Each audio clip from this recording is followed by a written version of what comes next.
Alam nyo ba na magkakaroon ng rally ang Iglesia ni Cristo ng 3 araw at magsisimula na ito bukas, November 16, 17 at 18. At mangyayari ito kung saan sa Quirino Grandstand dito sa Metro Manila. Magkakaroon din ng rally sa ibang parte ng Visayas at Luzon. At yung isasagawang rally bukas ng Iglesia ni Cristo ay tungkol ito sa transparency. Dahil ito sa mga anomalya ng flood control projects. At yung inaasahan na dadalo sa rally na ito ay mahigit 1 million dahil marami ang membro sa Iglesia ni Cristo. Ayon naman sa Iglesia ni Cristo ay kahit hindi daw membro ay pwedeng dumalo sa rally na ito. At huwag kayong mag-alala dahil hindi magdudulot ng gulo ang isasagawang rally bukas ng Iglesia ni Cristo dahil disiplinado ang kanilang mga kapatiran. Kaya naman magingay ang mga proud member INC, support ako sa inyo. See you sa rally bukas!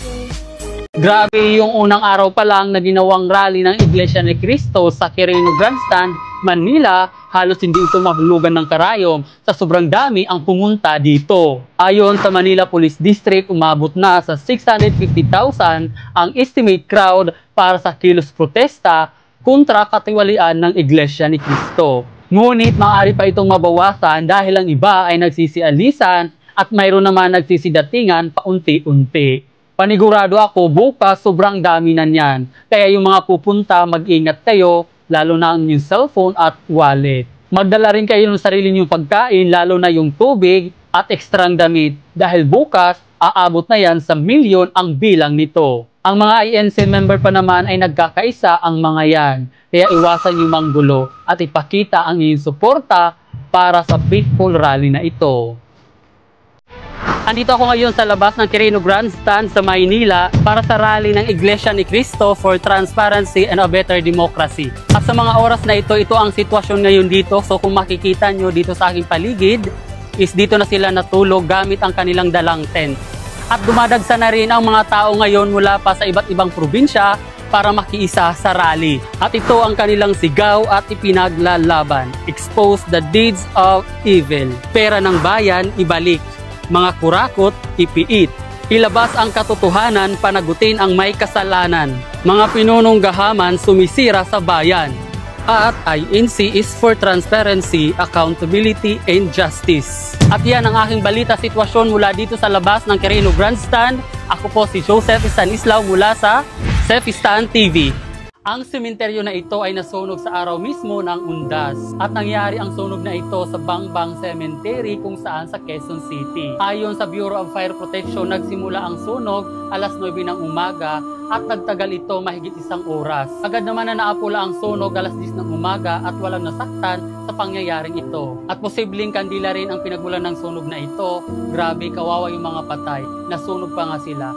Double kill kumbaga.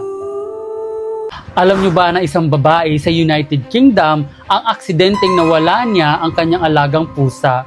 Ginawa niya na ang lahat ngunit hindi pa rin niya ito nahanap. Hindi pa rin siya sumuko na hanapin ito hanggang pinost niya online na nawawala ang kanyang alagang pusa. Kung sakali man na may makakita ay ipagbigay alam agad ito sa kanya.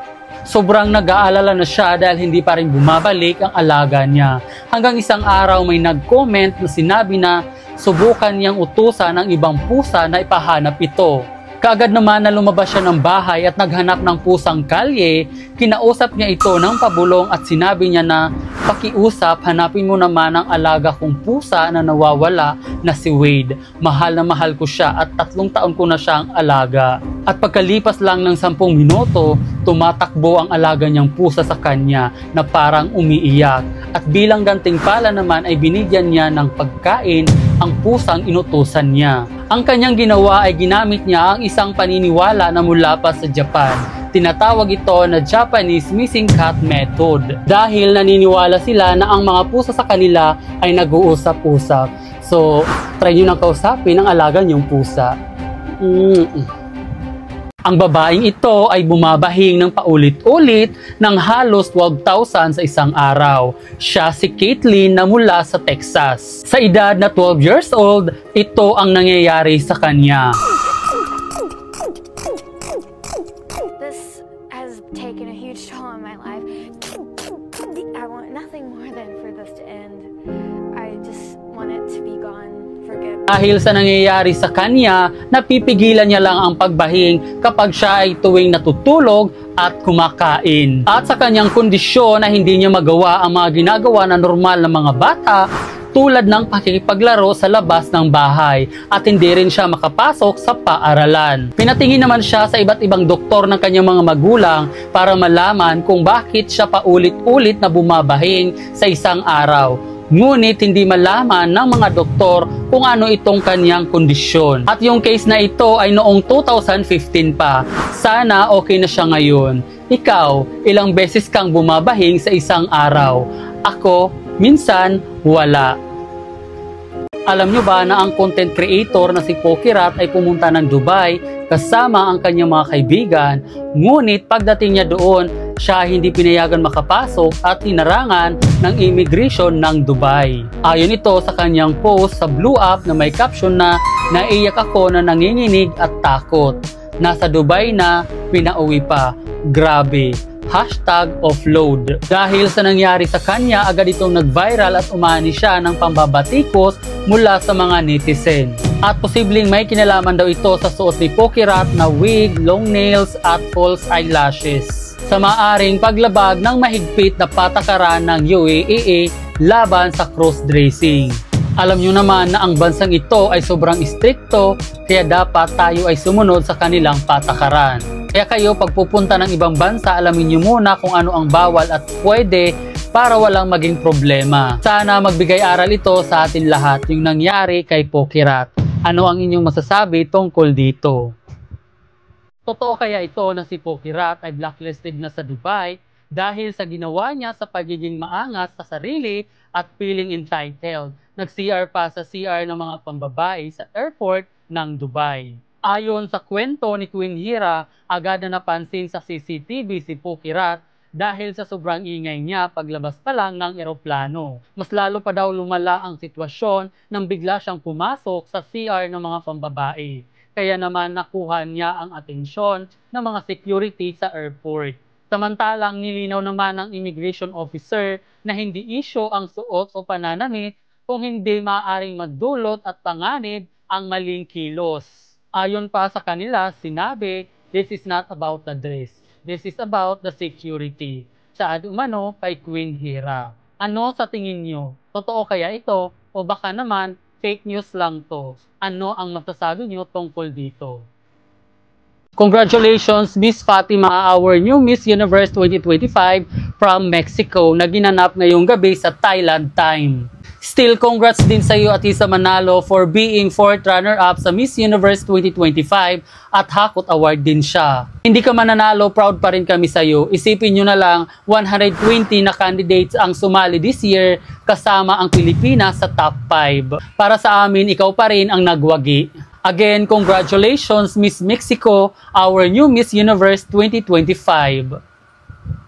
Alam nyo ba na ang pagkapanalo ni Miss Mexico ay maituturing daw ito na isang fake Miss Universe? Matapos i-anunsyo ang bagong Miss Universe 2025, agad naman ito na ikinagulat ng pageant community sa naging resulta dahil hindi dapat si Miss Mexico ang panalo. At maituturing daw ito na may dayaan na nangyari. At ilang araw bago ganapin ang coronation, may isang judge ang nagbitiw dahil sa kanyang natuklasan na may anomalya at sabwatan sa pagitan ng kandidata ng Miss Universe. Ito si Omar Harpush dahil sa kanyang natuklasan tungkol sa dayaan na nangyayari sa Miss Universe ay kanya itong isiniwalat sa publiko at agad naman itong nag-viral sa mga social media. Bukod pa dyan ay may nagsilabasan din ng mga resulta tungkol sa mga winners at dapat si Miss Mexico ay 4th runner-up lang. Base naman sa question and answer ng top 5, siya ang may pinakamagandang sagot. Ano ang masasabi nyo sa sagot ni Miss Mexico? Hindi na talaga maganda ang Miss Universe ngayon. Unlike before, hindi luto ang Miss Universe. Alam nyo ba na ang pagkapanalo ni Miss Mexico bilang Miss Universe 2025 hanggang ngayon ay hindi pa rin ito matanggap ng mga fans ng pageant community, kaya naman nagkaroon ng chaos protest ang mga Thai. Dahil hindi umano deserve ni Miss Mexico ang kanyang pagkapanalo. Ito ang video, panoorin nyo.